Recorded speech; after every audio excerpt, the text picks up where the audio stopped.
Hi guys, today I'm going to show you how to make a Maharaja cocktail. We are going to be using our Oro rum right here, as well as our ginger juice, our Maharaja syrup, our Maharaja rim, sugar rim, and some lime juice.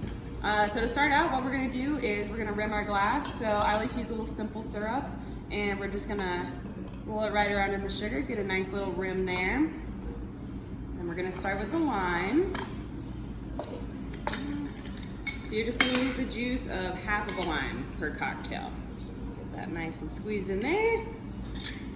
Then we are going to do 1.25 ounces of our ginger juice. Right here. 1 ounce.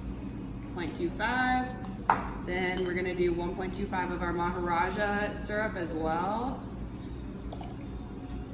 Okay. And we're going to finish it off with 2.5 ounces of our Oro rum.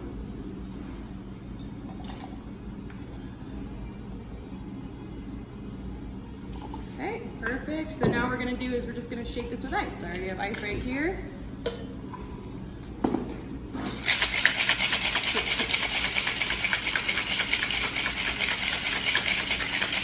Okay, so once it's all nice and shaken up, we're gonna use our strainer right here. Strain it right into the cup. Don't want any big ice cubes in there. Lastly, we're going to garnish it with a lime slice. So we're going to cut a little lime slice, just like that. Float it on top, and we can finish it off with our cardamom pods, which are also included in your kit. There you go. That's how you make a Maharaja.